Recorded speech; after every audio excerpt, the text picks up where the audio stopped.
to the Cinementalists. Noun, plural. Definition, those whose love for movies runs so deep, they can't help but do a podcast about them. Hosted by Colton Robertson and Joseph George. Hello everybody and welcome in to Season 2 of Cinema Surprise here on the Cinementalists. We are kicking it off with Joseph's first pick in the new year. The new Cinementalists year. It's October. We're getting building up to October again. It feels like that's kind of our reset point. I'm loving it. It's a good place to reset. Regardless, we are starting with Close Encounters of the Third Kind. It was released on December 14th, 1977, written and directed by Steven Spielberg. I am Colton Robertson. I'm joined by Joseph George. What's up, homie? Oh, what up, what up? Always a pleasure to be here. Oh, and it is always a pleasure to have you. So Close Encounters of the Third Kind was a movie that's been on both of our watch lists for a very long time. What motivated your choice here? Well, I kind of thought of the decade rule we kind of had placed, and I'm like, well, I kind of just want to watch an older movie in general. I just wanted something pre-80s or so. And then I'm like, Steven Spielberg. I haven't seen as many of his movies as I would like to have seen, and then I've just heard of this one, not like crazy things about the movie, but I've just heard about it, like, I feel like my whole life, just slowly, I don't know, right. I've always just heard things about it, and so I saw Spielberg, I see Aliens, I see, we just covered Aliens as well, it's all very sci-fi heavy, everything was just kind of flowing, I guess. I didn't mean to exactly keep the theme going, but I think my brain was just primed in that way, of just kind of all things Alien. And then, Peake's given us the Project Blue Book little reference there. I know I'm self-promoting here, and people who don't know the other shows don't know anything that's going on, but I guess the movie was, I thought I was very, very safe here. And I've just very surprising to me that, I don't know, to start out this way, I didn't think, I thought we'd be another kind of comfort-ish movie, E.T.-esque. No. And yeah. But that's something I'd always heard about the movie. One of the only things I knew about Close Encounters is that it's a much darker movie than E.T. Yeah. And I don't mean like darker it is darker, but less family friendly, more adult. Like it's not it's not for the kids. It's, I'll start with what I really did like. I thought it was very pretty. It got that cinematography win at the Oscars, and as far as I can tell, it might be the best looking movie of 1977 that I've seen. I don't know that it is. Eraserhead came out that year. That's still one of the most gorgeous movies I've ever seen. Was never going to win an Oscar, but it's one of my favorites I've ever seen. Yeah, Spielberg knows how to use the camera. Yeah. So and the lighting, he's like, I feel like in Alien, the original Alien, it's what they did. Ridley Scott did super well of just letting the light flood in, and Spielberg. I feel like Spielberg loves. Spielberg always does that. So, he's always so good at that. And I enjoyed the score a lot. I thought that John Williams knocked it out of the park as always. The thing that's interesting about John Williams too is that there's a certain threshold, I feel like, for what he's capable of as far as just like sounding new. This is one of his less original scores for me, just because it sounds like other John Williams scores, but it's not as distinctive as Jurassic Park, Star Wars, Jaws, Superman.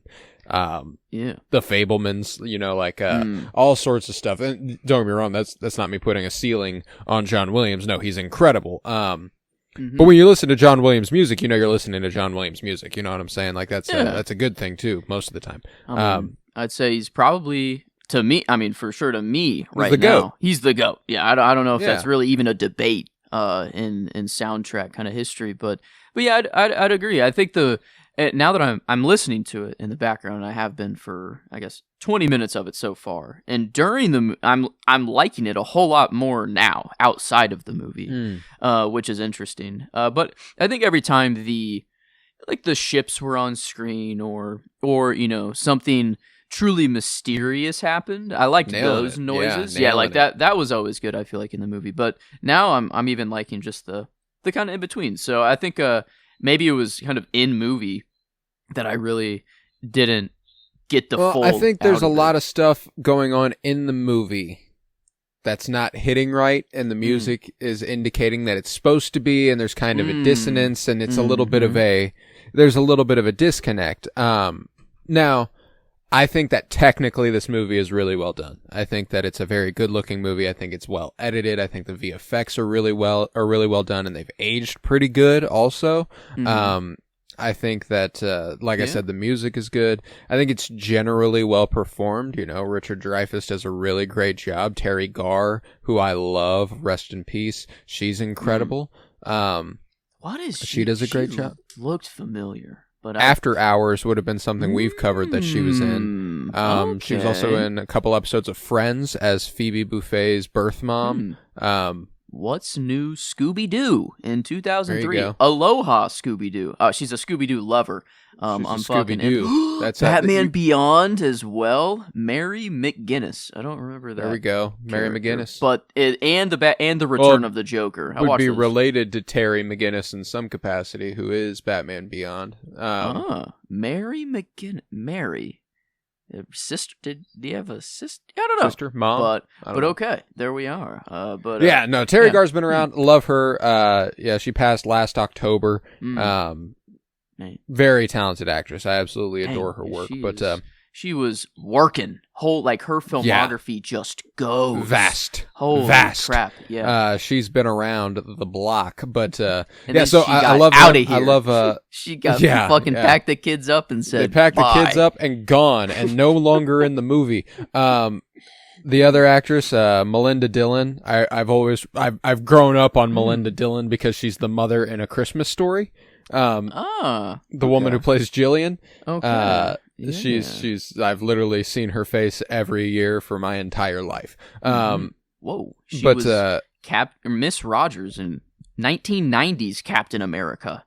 No kidding. I did 3.3 stars, so I'm assuming I don't know, maybe it wasn't quite that, but wow, these I know very working. I know both of them are very. I don't know during this time are kind of in everything.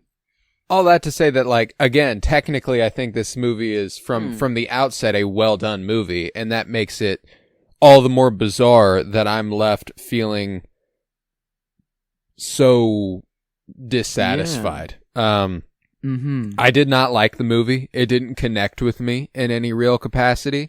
I think that I don't know what I was expecting. I kind of went in. I did have high expectations, like you said. We've heard about this movie for a really long time. It's been on the watch list forever. Last Cinema Surprise, this movie almost came up, and it's always been when we did the Sci-Fi Project earlier this year, it almost was one of the picks there. We've always had this right on the cusp. We love Spielberg. We've covered so much Spielberg. It makes sense that we've always wanted to get around to this movie, and given the talent Spielberg possesses, which is on display here, we expected to like it more. And I'm speaking for the both of us here just because we text a lot immediately upon completing it last night, so I know roughly how you're feeling. And it's so confounding that I feel this way again because I can recognize how technically well done it is. It just doesn't connect with me in the slightest. And I wonder if, sometimes simple is better or less is more and maybe not to throw in a bunch of confusing mystery kind of details to the story. But I feel like somehow trying to connect this song or I don't know. Give something else other than it's no one really knows what's going on. The military doesn't even feel like they know what's going on either. But then there's also this air of we've been sending people in here maybe on purpose, maybe on accident, but now we're sending a new group of people. It's like, I don't really know what's going on either as the audience member. So it's like, I feel like I like that things are left up in mystery, and I guess the difference between some of the versions is we don't know whatever Richard Dreyfuss does or what happens to him in the ship. Right.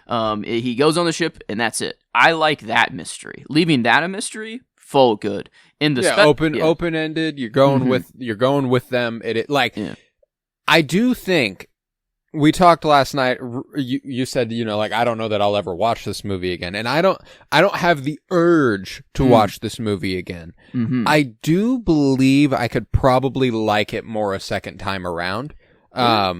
Knowing full well what it is and knowing exactly what I'm getting into, and kind of being open to it, because even as I'm watching the movie, I'm trying to, I want to access movies. I don't want to not like a movie. You know what I'm saying? Yeah. Like I'm trying to find what I like about what is happening. I'm always. And when it came to this one, there was a lot of stuff from the outset, just outside looking in, that I'm like, this story should be resonating. Like, I don't know why I'm not connecting with it, but, like the story of his family is devastating, like, the corrosion of his home life as he's been, tasked by a higher power to do something, to go somewhere, to solve this mystery, to go into the great unknown. There's a lot of, spiritually, I think it's an interesting film. Maybe even in some capacity about faith. Following your heart and doing something you have to do, but you're not even sure why you have to do it. And so I'm like, I do think that maybe on a second time around, I could really, really get down with this. Unfortunately, I just don't have any desire to do that. Yeah, we were crazy to compare these movies. I don't even think they're really in the same league. The only reason they came up in our conversation is because they were movies that we didn't give the like on Letterboxd, which is a very rare thing to happen. And it was Cap 4, and like the new Cap movie. And and then Captain America: Brave New World. I was initially thinking like, I probably will never watch Cap again. I probably won't watch The Close Encounters of the Third Kind again. But I had more fun watching Cap, so I thought it was a more rewatchable movie. But like, there's nothing else I can really gain out of Cap. No. Again, but I think there is something I could gain out of what I don't know, and I don't know what it is. I do too. I actually, more than I felt yesterday. Like yesterday, I don't know what the fuck was wrong yesterday. Yeah, maybe we were just tired. It was the most confounding I've ever felt watching a movie, because, like you said, I did not throw this a heart on Letterboxd, which is incredibly rare. I've watched like over 200 movies in 2025, and I think 6 of them, maybe 5 of them, haven't gotten a heart. Very. And rare. Close Encounters of the Third Kind, when you look at that list of movies, is obviously in a different league than the other ones. Like it's not even close to being comparable as the same kind of movie, like you said, with Captain America 4 and the Fantastic Four from 2015, and just like a few other ones that I'm like, those are obviously shitters. Like those are obviously so bad. Like I want to give this movie more credit than I am right now, and I really think that I could probably. I almost certainly I'd be able to watch it again and see and appreciate it a lot more for what it is. I don't know what it was that I was expecting, but I think that it stretches. It feels way too long, which is never a good thing. The middle. Eesh. Yeah, ooh, the middle the middle rough. 45 minutes boil my blood. Like I get overstimulated at points, and I get annoyed at other points, and I'm like, oh my god, can we just get the fuck over it already? I mean, like, can any of you have 1 ounce of empathy for this guy, and can he kind of nut up and be there a little bit for his family? I don't know. Like, there's a little bit of like there's a double-bladed sword there where I'm like, everything going on is annoying right now. Yeah. Yeah, and I think there's in the director's cut, I think they add even more into this section right here, which is interesting. So I was wanting to ask you, do you remember him going into the shower with all of his clothes on and kind of? Yeah. Okay. Yeah. Okay. So interesting. So that's one of the cruxes of the movie for me too. You know, like I think that's a scene that, I mean, that's something that I will also give it credit for. We've talked about how I want movies to give me a visceral reaction. Mm-hmm. You know, I'd rather feel something than not feel anything at all. And that part made me feel very, very bad. You know, like, and not in a way that I was like, this is such a shit movie. No, I did not want to be watching the movie at that time for reasons within the movie. Not because I'm like, wow, this is bad. No, it's like, I don't like the way the movie is making me feel right now. And that's, ironically kind of a good thing to me.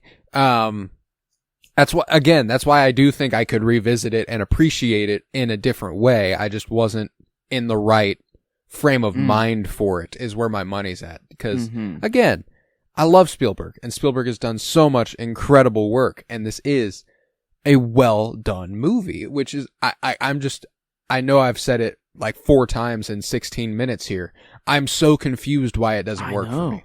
It has everything going for it. I mean, and there's this weird puzzle and like a guy that's seeming crazy for believing in aliens or weird crackpot theories, but it's like, this is even something else. Like he had a vision, or and I think a cool part that they didn't really like tack on a lot is the fact that they all saw Devil's Tower, or like they all saw it and they all could see it so clearly, but depending on like how they drew it, or like, yeah, like he made an actual sculpture of it, so he knew where he was going the whole time, as when the others were like, oh, I didn't draw it like that, or like I didn't think of it like that, so I don't know where we're going. And that's like, they're saying that like it's just like, you know, to them it's whatever, it is what they, but I don't know, like I feel like that detail could have been harped on a lot more, of like, they knew some knowledge that the military did not know. And I don't know. Like, it didn't really feel like they triumphed at all. Like, they got there and they, you know, it was their mission. He got on the ship, I guess. But, like, it didn't really feel like, I don't know. Like, and maybe the military wasn't so anti, like, they weren't just trying to, I mean, they were trying to crop dust him and just make him go to sleep. But I don't know. Like, there wasn't this feeling of triumph, I guess, at the end, which I kind of was expecting. And that's why, like, I don't know, something small and intimate and, I don't want to say low stakes, because there's really high personal stakes for Richard Dreyfuss's character. Yeah. He lost his family, bro. He lost his family. This has to work out for him, you know, like, and so I'm trying to figure out what could make me, because story beat wise, I don't mind the story. Like, the story is the story's solid. I don't know what I'm missing, I guess. Like, I genuinely don't know. Like, last week when we covered Alien Romulus, I'm like, here's how you make this movie better. And I'm confident that's how you make the movie better. I have no idea why this isn't connecting with me. You know? And sometimes that just happens. It's weird. And it's even more strange that it happened to both of us. I thought I was going to have to come on here and go, I'm sorry, man, I just didn't get it. You know, like, it just didn't hit. I'm glad we're on the same page, but I do kind of wish it would have worked for one of us, so that we could have that sort of dichotomy. I guess the part that did work for me was the Devil's Tower. It was that the aliens weren't really doing a whole lot, that it was this weird unknown sort of, you can't even put it into words, like that. It was everything outside of the movie. I don't know, like, it got me to think of like all the cover-ups we do in real, or I don't know, like, you know, it's like, how much of this shit is fake, and or how much of it do we want to be real, or like a lot of shots just showed a car or a truck pulling up, and it's just two headlights, but it looks like a UFO. We're primed because we're seeing a Close Encounters of a, we're seeing a UFO movie, and we just think anything in the sky or any light in the sky is going to be a UFO. Right. But then it's just a truck, or like I feel like that's the opening shot of the movie, is just a truck driving through the sand or driving through the desert. And I thought we were in like some weird deep space, or I don't know. And then I'm like, oh fuck, that's just a truck. And I feel like it happened a couple other times. So like there were the helicopter that pulls up about 45 minutes in whenever they think they're looking for the UFO again, and I really love the first act. I really love I enjoy enough and like the conclusion a lot because.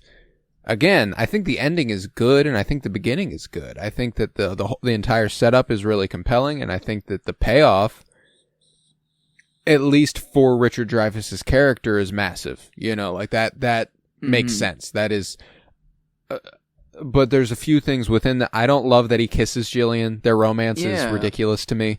Should have just been platonic, or should have just. It should have. It very much so should have been platonic, because.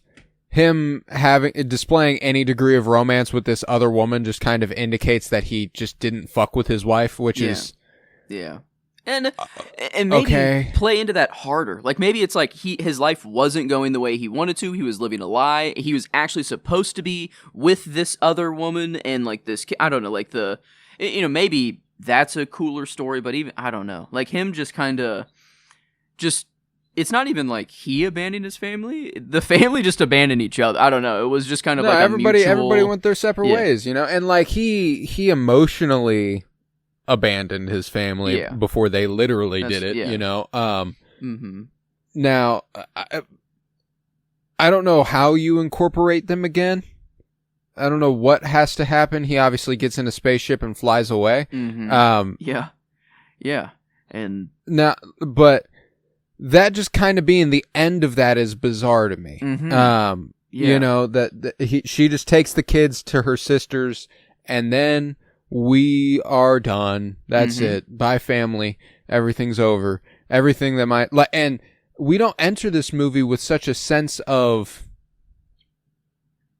I don't know, dissatisfaction with his life. Like if he had seemed like a sad sack, if he had seemed depressed, if he had seemed like and maybe going into the movie with that in mind, maybe he is a little bit more than I was thinking. But I don't know. It's just strange to kind of watch a movie where this guy who seems like a perfectly normal, straightforward everyman, he gets his shit rocked by UFOs, and he's like, all of a sudden, this is my life. I have to figure this out. I have to get to the bottom of this, no matter what it costs. He gets to the bottom of it, and that's that.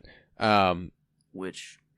That is his only drive for the whole movie is, I saw this, it must be important. And like, maybe it's, to the family, it's him coping or just being like, you're unemployed, you need something to focus on, here's your thing, so that's why we're out of here. But like, so I like that it's like this alien thing that he can't explain is driving him to go to Wyoming out of nowhere. But like I don't know. It like, there should have been actual logic thrown in, like actual times or something. I don't know of the family. Yeah, just the way the family split up. I feel like was just a bit quick and just a bit like, oh, okay, yeah, I guess they are gone. And I didn't know I wouldn't see him again, but that's okay. And that's the thing is that there's some good moments in that 45 minutes. Like, I love when he's building the mound of mashed potatoes at the table and the entire family just kind of watches him super sad. Yes. That's a good scene. That was, and he's like, and he says something about how he knows that he looks crazy and all this, like I promise daddy's not losing his mind or whatever. And it's like, it's sad. It's a really sad moment. And then the shower scene later on is just fucking devastating. Whenever the son comes in and watches and is like, you're a crybaby, you're a crybaby, and all that stuff. Like, it's good, which is why I'm wondering why it's not working for me. I just don't know. And then to have all of it really undermine his... Like, if he was just meant for greater things, and there was, it's like allegorically something that I think kind of Spielberg is getting at is, I think he's doing a lot to cope with his mom leaving the family for Benny. I don't remember, probably not his real name, but the Seth Rogen and the Fablemans. Kind of trying to cope with that to a degree, and also in some capacity explain his own motivations for going and making movies, and not abandoning his family, but maybe feeling like he was driven by a higher power, like driven by a higher purpose. This is what I'm meant to do. And it's that scene with Judd Hirsch and the Fablemans where he's like, family and your love, and they're always tearing each other apart until it tears you apart. And like that is literally what's at the heart of this movie, except you don't, whenever he kisses Jillian, I think it completely undermines the higher drive. Yeah. The hug, the embrace they had, like when they first found sense. each other, great. And like he Yes. didn't have that moment with his wife, and he's like, they're just bonded. hold me, They're or bonded through this traumatic thing Yeah. that nobody else understands. That makes sense. Like they should have a palpable friendship. Yeah. I agree with that. But yeah, the second they took it past that, I mean, it's like maybe after this, if he were to come back from the UFO whatever and return, and then she's still there, I don't know, then maybe I'm more okay with it there. But yeah, the romance was a little weird, and I guess that is a Spielberg. He's not the strongest with the romance and everything. No, but I mean. It's so crazy. Like, I guess the time, like, there was a boat or a Navy ship that was out in the desert, and it's actually from World War II or whatever, or it's from a long time ago. And then these World War II planes are showing up, and it's like, okay, so we are playing with time, and they leave that a little mysterious-y too. It's never like I guess I wish those were used somehow, and not just adding more mystery to the aliens. I honestly thought for a second we were doing some weird Tenet thing, because this other guy, super thick beard, glasses, he's on like the Bob science Balaban. team. Yes, okay. Love Bob Balaban. He's the narrator in Moonrise Kingdom. He's in a bunch of Wes Anderson movies. Oh shit. Bob Balaban's real as fuck. Love Bob Balaban. Well, I guess I did. At first, I didn't think Bob Balaban was Bob Balaban. With the beard and the glasses and in the desert and it being kind of grainy, it reminded me of Richard Dreyfuss, like how he looked in Jaws. Or just like the beard is way thicker, and like now that I'm looking at it, it's not him, but I kind of thought, I'm like, oh shit, there's Richard Dreyfuss, or like, or whatever. And right. I thought that this was, the real Richard Dreyfuss that we see, Roy, was the pre-alien experience, and then Bob Balaban was the post-alien experience, and he came from, like, he time kind of warped already, and it was some... Like there's some sort of, but then what's happened, et cetera, et cetera. No, and I think that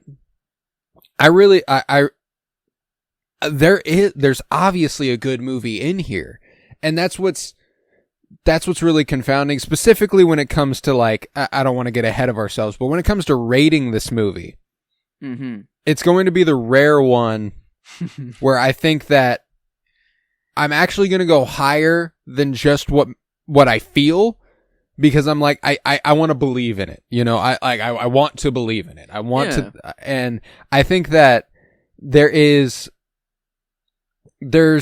just enough here to like that. I'm so curious why like I said, the romance, that's something that I actually expressly do not like. That's something that I'm confident that if you remove, even if you just remove the kiss, I think it pays off better. I texted you this last night. Allegorically, I think it would work a lot better also if Jillian was a man. That way you could keep the romance. Because the idea that this guy who doesn't feel like he fits the mold of the nuclear family has something within him that he doesn't know how to explain, and he's afraid of it, and he's not sure exactly what it means, but his family it tears and corrodes his family until he decides to live his truth and go follow his heart. That is allegorically queer, like that could absolutely be a queer story if and I mean, like, it still is allegorically queer, I would say, but they could have made it explicit if Jillian was a man. Yeah, could have. And then also, it would be a lot like it would be a different movie, but that would have been very, very good in my opinion. And and you were saying the boy, his son coming in, calling him a crybaby, slamming the door on him, all these things, and like, and Spielberg, kind of not, I'd say, like, making movies or doing this thing. It's not like you're truly abandoning your family, but like doing something out of the norm or doing something that is just uncomfortable or taking a risk. It's on your family a bit too. Like, it's like optically, whatever. It's like, oh, my son's not going to be a doctor or whatever we wanted him to be, and it's whatever. But it's like, well, now look at Spielberg. Look at him now. It's like, obviously his family would if they would eat their words. If they could have seen the future and seen how successful he would have been. And so it's like this. It's this feeling of, man, deep down I know I want to do this and it is me, but how is it going to affect my family? And like, he does go crazy, and he is like forgetting, or I don't know, he is not really treating his family the best anymore, but he is always like, he's always thinking of the kids, or like the kids, well, I guess, I don't know, it did slip his mind. Or was that someone else? I guess that was him. That was him. That was one of the parts where I was explicitly like, "Oh, he really don't give a fuck about his family." Like, if he was at least showing some worry to Ronnie of like, "Oh my God, they took your son. Like, we have to go save him. Like, we have to." He doesn't go give a get flying him. fuck, Yeah, dude. It doesn't even come up. It's like, no. Man. In fact, he kind of forgets that that's what she's going there for.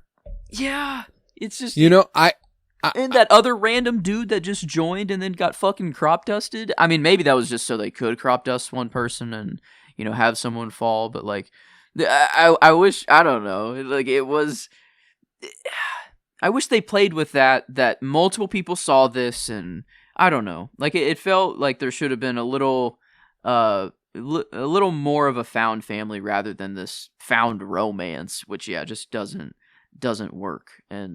But I don't know. I don't even know if adding that in there would, like, if say we have 5 people or 6 people that are all going up here at the end. Does it really? No matter what, if he develops a found family, it undermines the fact that he emotionally completely distanced himself from his family. You know what I'm saying? Like that's why I'm like It's like, I don't know what the solution to this aliens? problem is. Yeah, it's like I don't know. Like, he wasn't meant for Earth. I don't know. Or well, I mean, like, there is something to the imagery of the family kind of just packing it up and leaving him versus the aliens all embracing him and carrying him into the light, and like all of that stuff. Like, there is they do seem to pick him. Like, all of those people like, he is there. He is the one they are going with. There is a line of people, and I'm pretty sure he's the only one from that lineup of people who actually ends up going. Yeah. I don't think that they all do. Which, that was weird. I thought all of them were going, and this is like I think all of them were supposed to, and then they respect that he was kind of picking. Ah, I see. And I said picked. Sunglasses was interesting, too, of like, I feel like that was like a little specific at the end of like everyone in the line were wearing those aviator. I thought it was just to be a little Top Gun or like to be a little pilotish, whatever. But then all the scientists, or like it showed everyone else. I love the shot whenever we see the aliens and the aliens are looking back at us, and then there's this really weird effect that they do with the effect on you, not effect in the context of the movie. Like, whenever the camera cuts from us looking at the aliens to looking at us, and some of us are wearing the sunglasses and some of them aren't, and like, all of a sudden you can see us from the eyes of an alien a little bit. Like, you can see how unique and odd we are. Yes. Which is, so again, I love that. Like, there's something very, very cool about that. And the more I talk about it, the more I'm confident I would like it more on a second time around. I'm liking it more already. Like, it's like I don't know, like, it's, And I don't No, know if I am too. Well, and I knew that talking about it would force me to talk about the things I do like, because I was really, really focused on the things I didn't.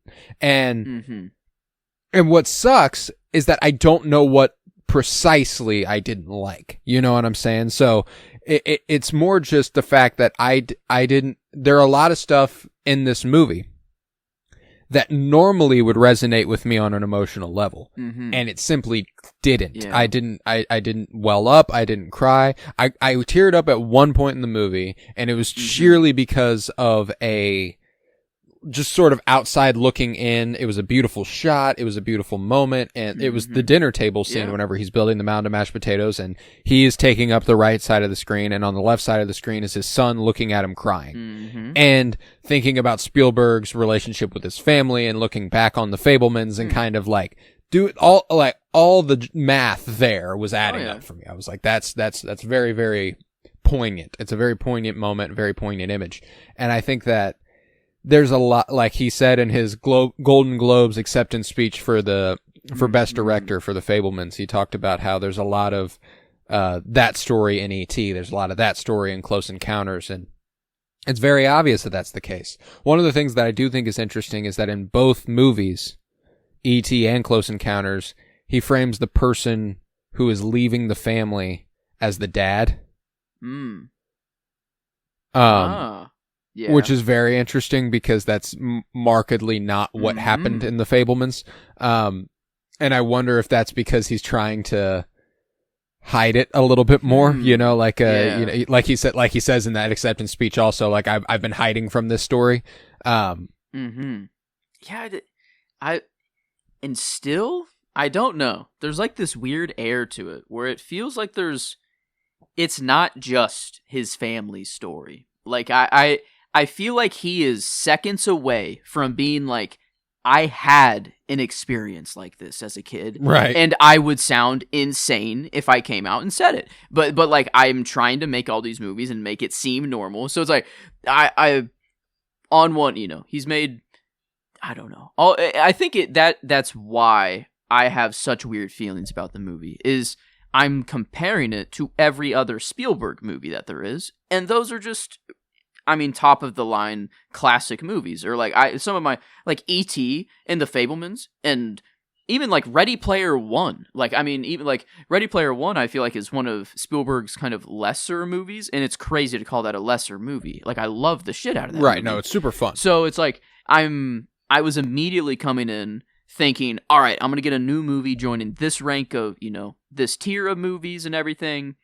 But maybe if I, you know, compare it to all of Hollywood, you know, and not just Spielberg, I wonder how differently I look at the movie, and because it still was boring in the middle, and I don't think there's any way around that. Like it was just, it stretched. No, the stretch in the middle is too long, and there's not enough development that occurs over those 45 minutes that you couldn't have gathered from the first 20 minutes of that sequence. He's you just know, going crazy, and he's losing his family. That is all that is happening over that entire middle and it section. Simultaneously happens too fast and takes way too long. You know what I'm saying? Yeah, like it wasn't a slow descent. As far as It his was family's boom. departure, his family's departure is way too fast, because we spend so much time with his descent into sort of a crazed mindset. And I think there's only one scene where they explicitly are like trying to be there for him, if that. Yeah, I don't know. I mean, even they seem really, really ready to write him off, in my opinion, and I don't love that. Yeah, it wasn't. I don't know. The romance, the whole the best part of the family, honestly, was like just the opening whenever it was just all chaotic. The one kid in the background smacking the baby against the crib, you know, and they're just not thinking anything of it. But then later on, he's like, fucking Billy, or what, you know, whatever. It's like, I don't know, to stop, like, get out here. You're, I mean, yeah. So they weren't the most functional family, you know, they seemed to be okay with everyone around, but like, I don't know. They didn't actually seem to be, you know, watching the kids all that much. Like, I feel like there were like 3 or 4 times where that baby smacking against the crib almost hit like the younger daughter. And Right. like I don't know if it was on purpose, but it worked. I feel like just to kind of show a little dysfunctionality, and then like there's a dead fly in my mashed potatoes, or like I don't know. They seem to be kind of like I don't know. They had it all, just 3 kids, the married couple, the house. Yeah, it's a nuclear. It's a quintessential nuclear family. Like that is so. And I think that going back to the Fablemans again, it's Mitzi in that movie, the mom played by Michelle Williams, who adopts the monkey and starts kind of getting a little out there, and she's not satisfied, and she wants something else, and it feels very, very obvious to me in the context of the Fablemans that Roy is simultaneously a depiction of his mom in the literal way that it happens in his family, and also him as far as going to go off and find something else, because I see a lot of the Steven Spielberg stand-in in the Fablemans, Sammy. In that moment when the kid's like, you're a crybaby, and in that moment, I actually see a little bit more of Sammy talking to his dad, like it's a bizarre way to kind of like amalgamate everything and get all of your feelings out in one thing, which is why like I will always appreciate a movie that has that much of a personal touch, as opposed to like when we were talking about last night when we were talking about like Captain America 4 and shit. Like this doesn't feel like corporate slog. It feels like someone made this movie and set out to make this movie and made this movie. And in that regard, I do respect it. And the more we've talked about it, the more I do like it. There are just unquestionable sort of confounding issues I have with the movie where I'm like, I don't know why it didn't resonate with me. I'm usually able to just surrender to a narrative and eventually it'll find its way to me. I found myself having a very hard time surrendering.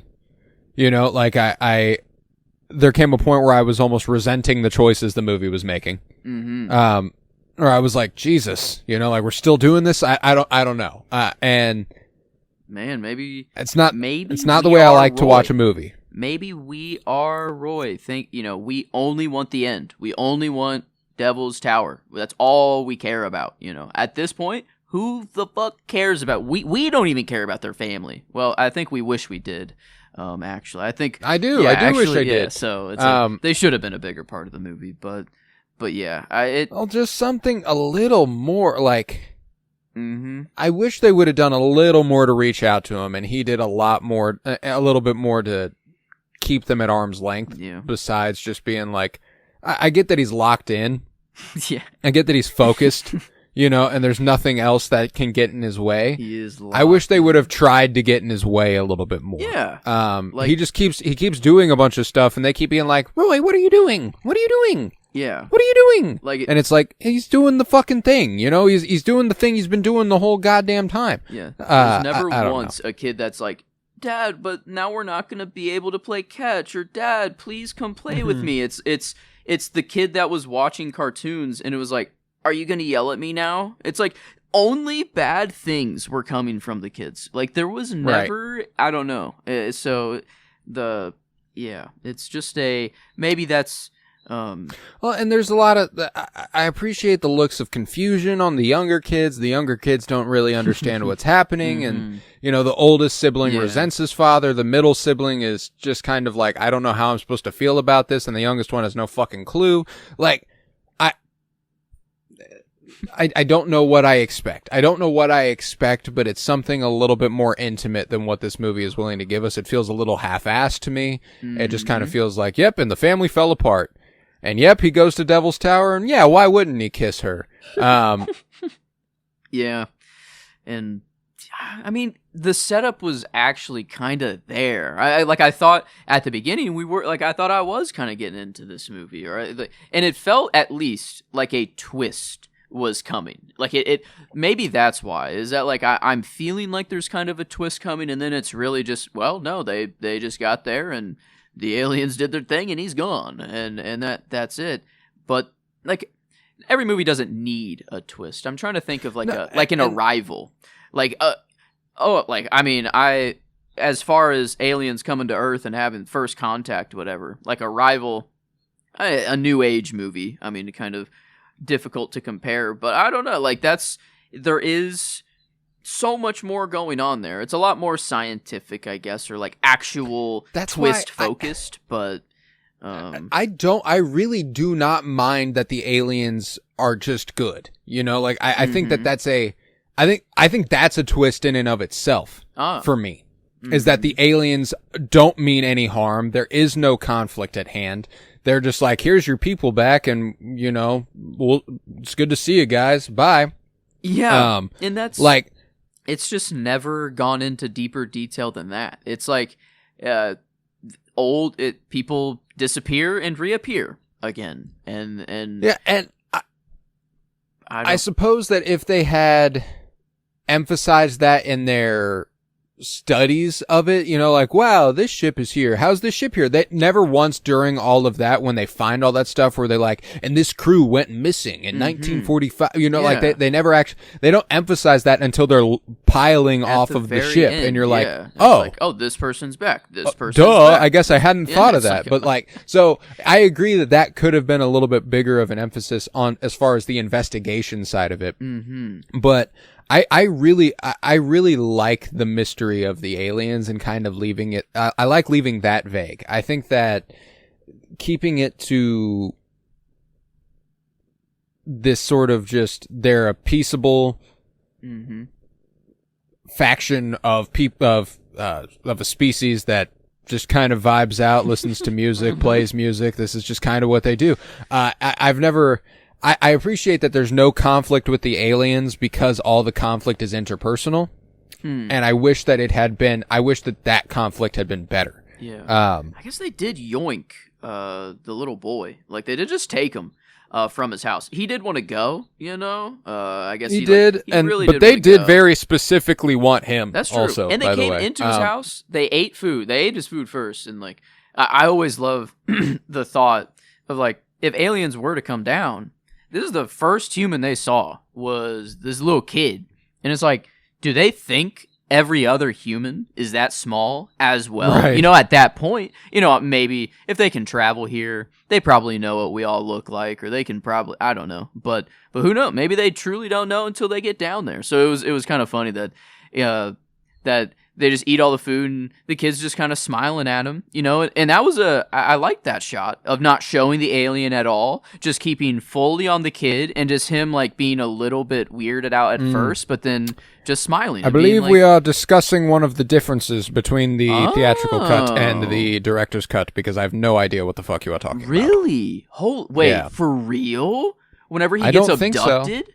Or no, that's before he gets abducted. Yeah, so there's the abduction scene where like their whole house turns orange and like the mom's closing everything down. But before that happens, I feel like pretty early on in the movie, the alien comes into the house, into their home. The mom stays asleep, and the kid wakes up. All the toys are kind of going crazy and turning on and whatever. Oh yeah, I remember that. He walks downstairs and he sees all the food sprawled out in the kitchen all along the floor.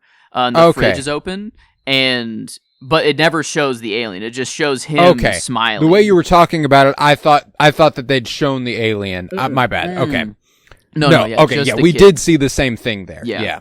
But the actual differences that I know about that like I'm glad I did not watch the special edition now, is that it shows the inside of the ship, and whatever happens to Roy, I don't know. I'd honestly rather not know what happens to Roy after. Yeah, I don't care. I like the open-endedness. Yeah. That's fun. So that's a little strange. I guess the special edition, it's shorter. It's the shortest one, 132 minutes. I mean, all of them around 130, but surprisingly, they add more to the middle of the movie in the special edition. So that's crazy. But yeah, I think we got the theatrical, and the directors seem to be the go-to of the ones everyone says to watch. obviously Spielberg prefers the director's cut, but even I like the differences between theatrical and director's cut are barely any at all. They seem minimal. Yeah. While the special edition was adding the whole interior scene, and then like it's just cutting a few like little things here and there and adding a little more to his craziness. And I guess there's some big desert scene that we didn't get. Some addition to the desert stuff. Maybe the ship or stuff that's in the special edition. But yeah, that could be interesting. Like if it wasn't for them adding something to the end there, I think I would be interested in watching it, because maybe that's what I'm missing from the middle. Yeah. But maybe I don't know. But yeah, either way, was Carl Weathers? I don't know. I find myself more. What's that? Sorry. What was Carl Weathers in the movie? I mean, I don't remember this. There's like this. The screenshots are really small, so I can't. I mean, the mustache is there. Yeah, there's a black guy at the beginning of the movie during the. It's not Carl Weathers. He was mad familiar though, and I wish for the life I haven't looked into it. But oh my god, that looks like his twin fucking bro. That is insane. I mean, maybe that's who he reminded me of, because I was watching it and I was like, he looks so familiar, and I cannot place him. Not Carl Weathers. Yeah, no. But come on now, load for me. Definitely not on the cast, and I don't know what he would have been cast as. Just I don't know. Well, he would have been the only black guy in the movie. That's so true. if you find a lot of the picture of a black are just guy, not actual pictures set in the. Oh, Carl Weathers is credited in this movie. No shot. It is. Yeah, wait. Military police. That's not the guy that we're thinking of, though. I guess I'm thinking of the guy at the beginning on the monitor. Yes, no. I'm looking at it says, or maybe this is only in the theatrical version, it looks like. The director's cut misses the scene where Roy talks to the border official. Okay, I didn't see this. Yeah. So he's in the theatrical, but not the director's cut for whatever reason. But it's outside. There's like a what looks like some barricade set up. And Carl Weathers just comes out to talk to him at this like checkpoint in like the middle of a town with a bunch of horses and yeah, I don't know. I didn't see any. This is. I don't even know. That is not in the movie that I watched. That is not in the movie that I saw. He is definitely not a part of that of the theatrical version. At least I don't think he is. Maybe I'd zoned the fuck out. But okay. Maybe is this? Yes. Okay, I did see this part. Whenever the person was selling a bunch of the animals or whatever to be like, you got to know if the animal's dead, you don't want to die, buy an animal or whatever. It's right after that, I guess. Immediately after he talks to Carl Weathers for a little bit, for whatever reason. Border official, you got next of kin in the red zone, buddy? My sister, what's her name? Well, that's okay. She's probably out of there already. Wow. Yeah. I mean, it has, I guess, just one conversation and then. That's wild that Carl Weathers is actually in this movie, but was actually completely different than the person we were talking about. What? That's utterly insane. And I just watched Predator 2, so it was like seeing him in that. It was like, I don't know.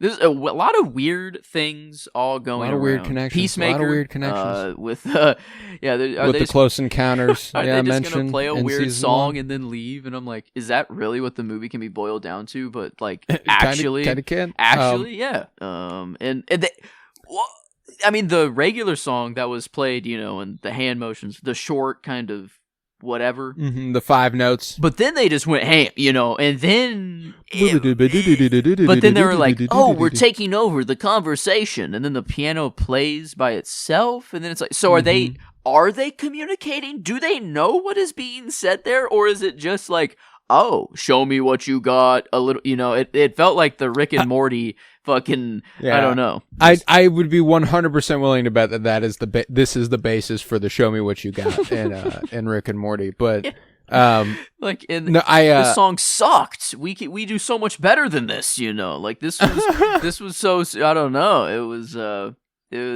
but like, it just, the song, like the tone, I felt like something was gonna come of it, It felt like it was in the movie from the very beginning. The kid was playing it, on his little xylo or on his whatever the hell that thing is called, and then Also, while the mom was painting or drawing her own version of Devil's Tower, the kid was playing that tune. So it felt like the more I don't know, this tune is what actually, for lack of a better word, tuned you into the aliens, I don't know, frequency. Yeah, whenever they find the guy at the beginning in the desert, and he's like, they're like sunburn, and he's like, the sun came down, and Yes. it sang to me. Yeah, okay. You know, like That's true. Yeah. So there is definitely something with the song that like connects with certain people. And then all I don't know, all those people humming the song as well. Like, so I mean, yeah, there was, and that's the weird thing, is that the whole world knew this was going on, but at the same time it felt like no one knew what was going on. Like in Arrival, everyone fucking know. I don't know. Like, no it's question. like, holy shit. There's and ships everyone, that appear and stay there. Yeah. So it's a very different kind of alien movie, which is why I'm like, I have a lot of faith that if I watched it again, I would like it a lot more. I don't have any desire to do that anytime soon. I think that knowing full well what the movie is could absolutely improve it. Mm-hmm. I'd be able to watch it through the mindset of like, this is what the movie is. Let's find what I like about it. Because I mean, clearly there's no shortage of things I like about it. I've spent a lot of time talking about stuff I like about it. Yeah, it's a weird one. It's just weird. Like, I don't, maybe this tone, or the reason it's so specific, it's like Spielberg is trying to actually connect to real people that have had this experience. And like, the reason it didn't resonate with us is because we're not one of the ones. I don't know. We haven't had a close encounter. The aliens. But I don't know. It feels, if I have one crazy crackpot theory, is that this family story, whatever that Spielberg has, is actually still a cover up for his actual real close encounter that he had. And he, I don't know, he had an alien friend. E.T. actually cooks. I love E.T. Like, I'm looking at my Spielberg like ranking, and I have 11 movies of Spielberg so far, and it's crazy that E.T. is 1 or 2 for me, and this is 11. Like, this is just the last movie for sure. So we're in just different ballparks. Yeah, I've got, I think this is the 5th Spielberg alien movie I've watched, maybe 4th. Mm-hmm.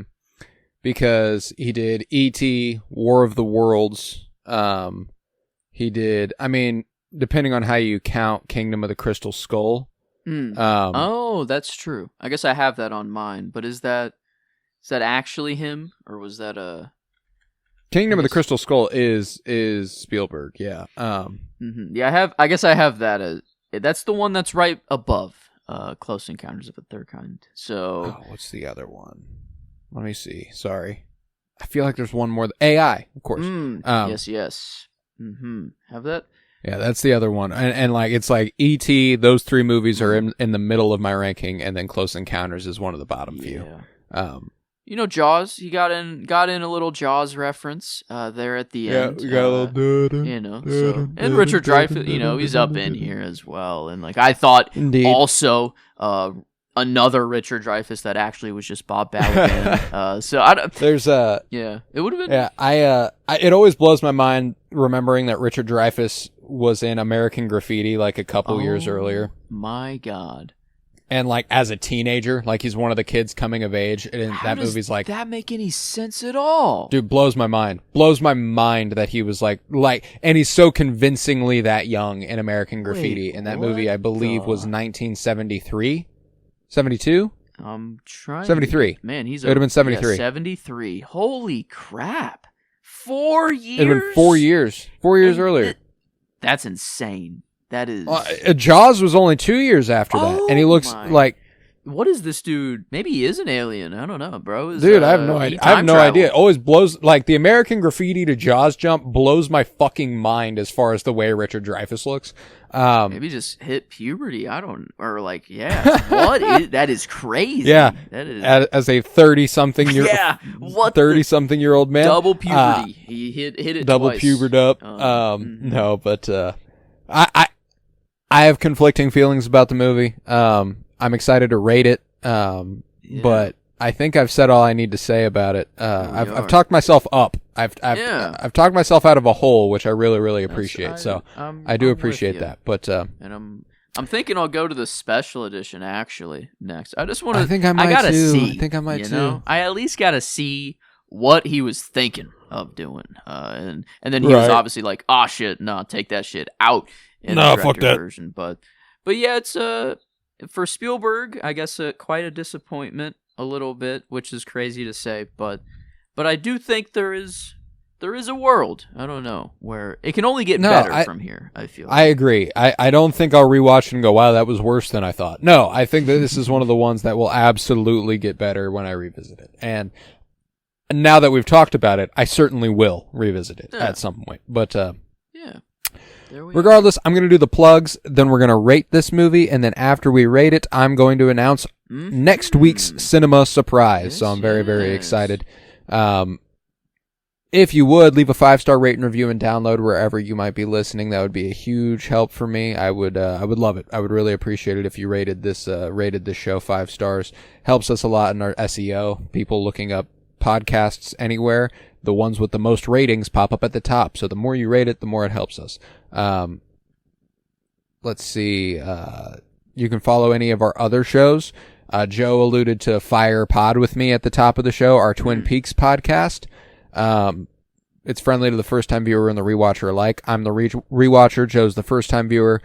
We discuss it episode by episode, and the idea is that you have to have seen up to the episode we're discussing. Otherwise, you might get other stuff spoiled for you. But I never spoil anything that's to come because Joe hasn't seen it. So if you haven't seen Twin Peaks, it's the show for you. If you have, it's the show for you. And more than anything, you should just watch Twin Peaks. We would appreciate it.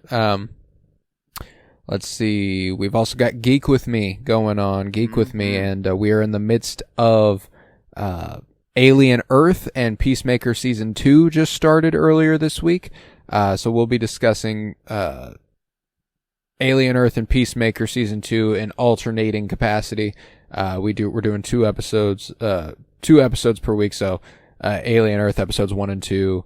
Alien Earth episodes 3 and 4, Peacemakers Season 2 episode 1 and 2, and so on and so forth. So it's just a back and forth after that. But it's going to be a lot of fun. I'm very excited. So and if you stick with us here on the Cinementalists, we've got Cinema Surprise coming for the next several weeks before we do a little Halloween-based project for October. So let's get it. How are we feeling about this movie on a scale of 1 to 10? Well, I gave it... I think it was it was 3 stars, I believe. It felt, when I rated it, or 2.5 is what I gave it, but it felt like a movie. This was a movie, not the movie, not a I don't know, great. It was there. It was made well. I didn't quite like it a whole lot, or a lot that I thought, but I think it's better than good. Is it better than good? I don't know. I don't know if I could say it's better than good. And 7 is usually where that barrier is of is it great or beginning to be good? And the middle was so draggy. I don't I'll tell you what. In this conversation, the movie earned my on Letterboxd. I'm retroactively throwing it the now, which is good. That is a generally positive thing. Now, when it comes to rating this movie, I know the idea is supposed to be that we just rate it on its own merit. That's true. But we've given a lot of things ratings. Yes, we have. It's hard to not compare and contrast. And there are certain movies that I just cannot give this a lower rating than. Okay. It is a better movie than Alien's Resurrection. I think it is a better movie than Romulus. Yeah.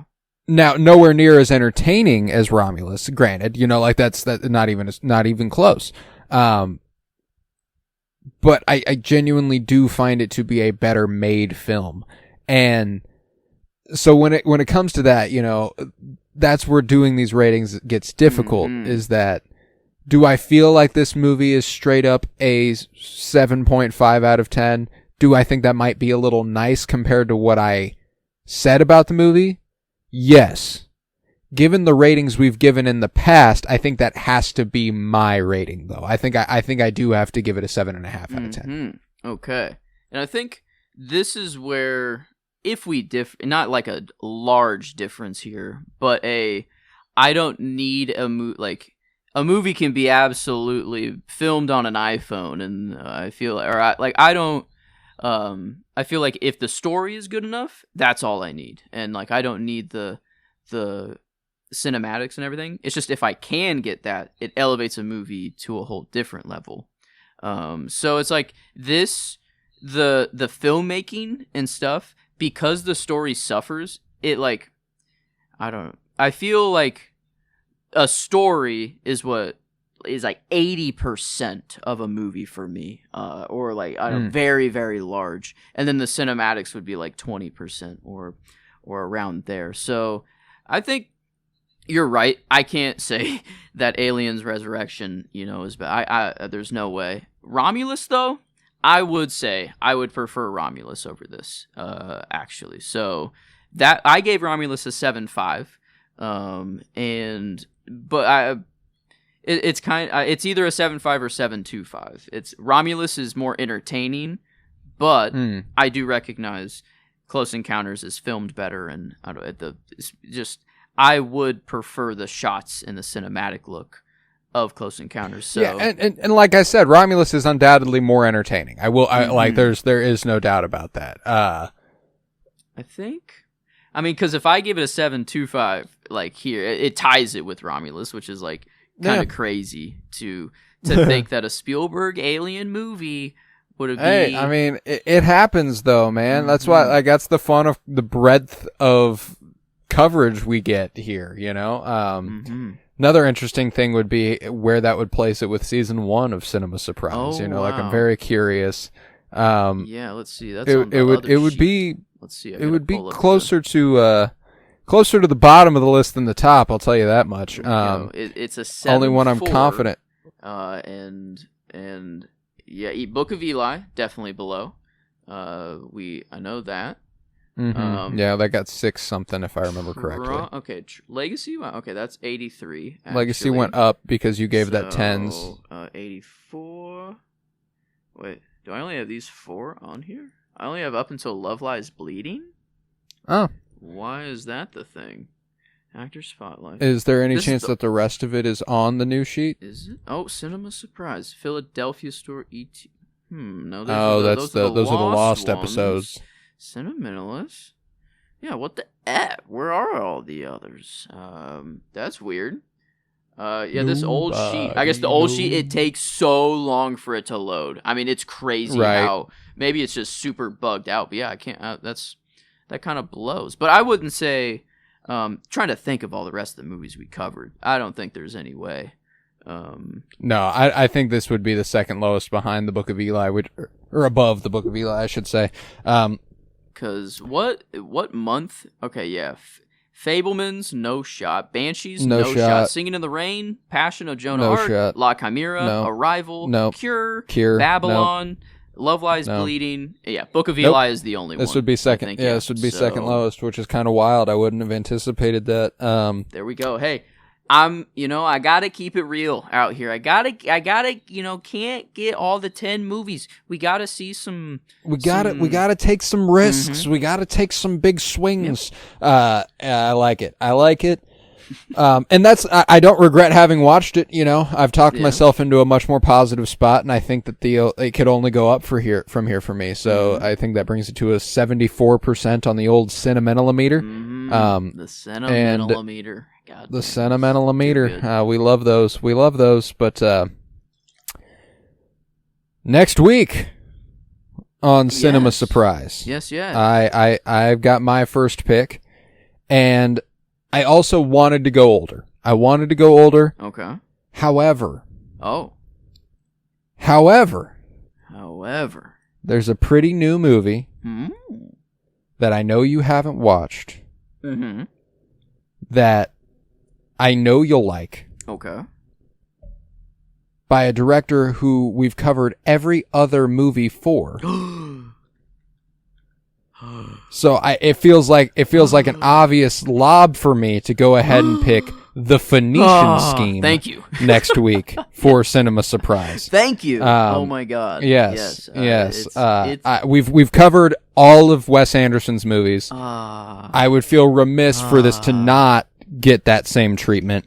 Man. So after this, there will be nothing in this century. Yes. For me, they're like I will not pick something from 2000 and on.